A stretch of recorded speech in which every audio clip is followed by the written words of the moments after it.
Generally, news from the Eastern Ridge. The British columns move like grey ants through the lowlands. They test every fort, every village road. Their colors are foreign, their drums louder than the monsoon's first thunder. Speak plainly. How fast? How many? Are they mainly scouting or do they march to take Ullal? Spies count banners and cards, men by the thousand, cannon, caissons and men in red. They seek the eastern approaches, the Brahmagiri passes that give them straight road to our granaries and river that feeds our fields. The British thinks that maps and muskets mean destiny. But what they do not know is that maps do not move themselves and muskets do not know our forests. Bring me the eastern chart. These passes are narrow, choke points between rock and marsh. We will not give them a field to array their ranks.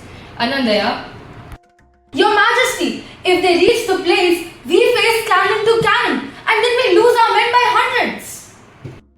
But if we pull them into the passes, one column at a time, our spearmen and archers can strike with just a little fear of their line infantry.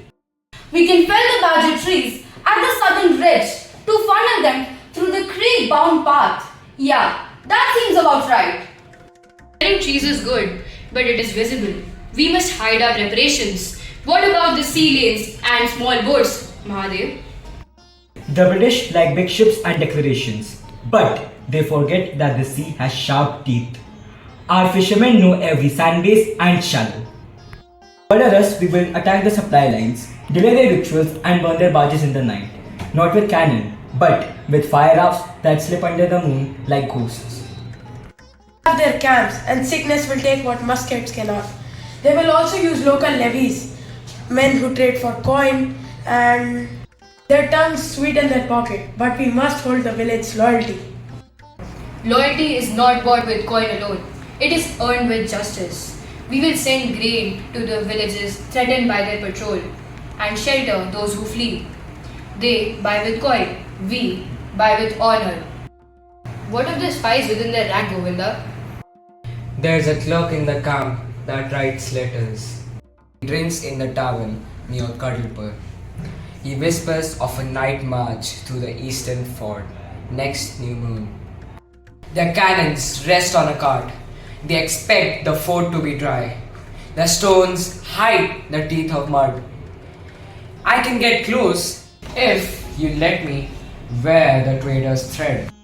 You must go, but you must return with the night's layout, or not at all. If they attempt night crossing and find ambush, confusion will undo them. We can plant false beacons on the western bank. That will definitely lead their columns towards the marshes and the quicksand. Our archers, placed on the higher rock outcrops, will rain arrows and then fall back into the hidden tracks. I am confident that this will unfold the confusion amongst the British columns. Let the first attack be a phantom. No head-on clash, only attrition. At dawn, when they think themselves safe, the river will rise against them. We will release the sluice gate upriver where the old dam lies weak. Sluices are dangerous. The flood could take our own villages. We will warn our people. We will move the livestock and children to the higher grove. Then they will have to take the citadel from the people who live within it. Let the women learn how to sling and the elders to plan. The women will do this gladly. They carry more courage than the men of red coats imagine. They will not imagine the river's fury or the mangrove's bite.